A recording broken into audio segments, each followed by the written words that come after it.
বড় পোস্ট বা এই ধরনের আমি করি না। তবে আজকে সত্যি আমি গর্বিত, আমি এই ন্যাশনাল ভলান্টিয়ার ফোরাম বাংলাদেশে সাথে পরিচিত ক্ষুদ্র কয়েকটা দিন, মনে হয় সম্ভবত 10-15 দিন হবে, আমার একটা ভাইয়ের মাধ্যমে আমি পরিচিত হয়েছি।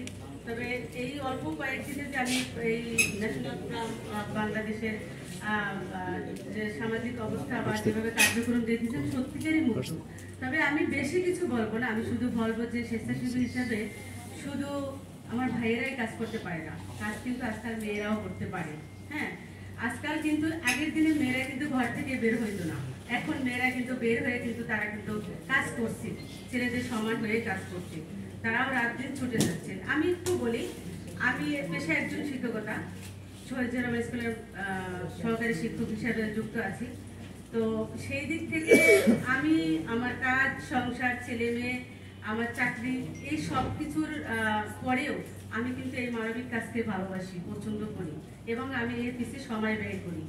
আমি মানবিক রক্ত ব্যাংক বরিশাল জোনের উপদেষ্টা হিসেবে আছি, কিন্তু আমি সমস্ত কাজের আমি দায়িত্ব নিই।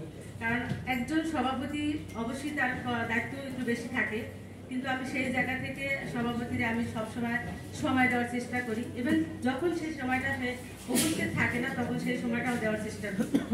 তবে আসলে জীবনে যে ধাক্কা খেয়েছে সেই কিন্তু মানবিক কাজে এগিয়ে আসছে।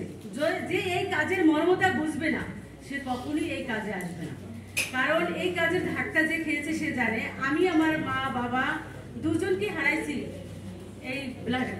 2014 সালে আমার মা এবং আমার বাবার ব্লাড ক্যান্সার হয়, কিন্তু আমি 2014 সালে আমার দুজনকে আমি হয়তো জানি যে এই ব্লাডের কারণে আমার মা বাবা যায়নি, হয়তো তাদের হায়াত ছিল, তাদের এই পর্যন্তই তাদের ছিল, তারা না ফেরার দেশে চলে গেছে, আল্লাহ তাদেরকে নিয়ে গেছে। কিন্তু তারপর আমার জীবনে একটা আফসোস যে আজকে আমি কাজ করতেছি, আমি নিজে থেকেই অনেক উপদেষ্টা হিসেবে তো তার কোনো কাজ নেই, তারপর আমি নিজে থেকে অনেক রক্ত আমি নিজে করি, ম্যানেজ করি। আমি রোগীর জন্য রাত 2টা বাজে পর্যন্ত আমি হসপিটালে আমি দৌড়ে যাই, কিন্তু আমার মা বাবা চলে যাওয়ার পিছনে আমি আমার মা বাবার জন্য একবার রক্ত ম্যানেজ করতে পারিনি, সেটা কিন্তু আমার জন্য বড় একটা আফসোস এবং আমার জন্য এটা বড় একটা কষ্ট। তো আমি সবাইকে বলবো, আসলে কাজ করতে গেলে সবার সহযোগিতা দরকার। সর্বপ্রথম যেটা দরকার, আমি আপনার মাধ্যমে অনুপ্রাণিত হচ্ছি। আজকে আপনাদের এইখানে এসে যে আমি সুন্দর একটা প্ল্যাটফর্মের আয়োজন আমি পাচ্ছি, এটা কিন্তু আমার জন্য একটা অনুপ্রেরণা, এবং আপনাদের পাশাপাশি ভাই বোন বন্ধু যারা আছে তারাও আপনাদের মাধ্যমে অনুপ্রাণিত হবে, আমিও আপনাদের মাধ্যমে অনুপ্রাণিত হব, আমার মাধ্যমে অন্য কেউ হবে।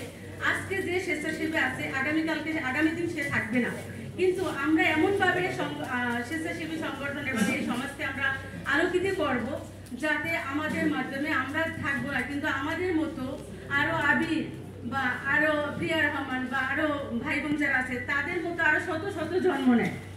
আমি সেটাই বলবো, এবং কৃতজ্ঞতা ন্যাশনাল ফোরাম বাংলাদেশের প্রত্যেকটি দায়িত্বরত সম্মানিত সদস্যদের প্রতি, এবং ভালোবাসা আমার আন্তরিক শুভেচ্ছা সকলের প্রতি। দূর দূরান্ত থেকে যারা এখানে এসেছে তাদের প্রতি আমার ভালোবাসা এবং অবিরাম শ্রদ্ধা সম্মান রইল। আমি আসলে কি বলবো আপনাদেরকে, পরিশেষে একটা কথা বলতে চাই, সেটা হচ্ছে যে মানবিক কাজ করতে গেলে একে অপরের সহযোগিতা দরকার আছে। আমি প্রত্যেকটা ভাই বোনকে বলবো, আমাদের বোনদেরকে বলবো, এখানে আমার কয়েকটা বোন উপস্থিত আছে, আপনারা পাশাপাশি আপনারা আমার ভাই বোন যারা আছে তাদেরকে অবশ্যই সময় দিয়ে এই মানবিক কাজে সহযোগিতা করবেন। আমি পরিশেষে আবারও কৃতজ্ঞতা জানাই ন্যাশনাল ভলান্টিয়ার ফোরাম বাংলাদেশের সকল দায়িত্বরত স্বেচ্ছাসেবী প্রতি। ধন্যবাদ, সকলে ভালো থাকবেন, সুস্থ থাকবেন, আল্লাহ হাফেজ।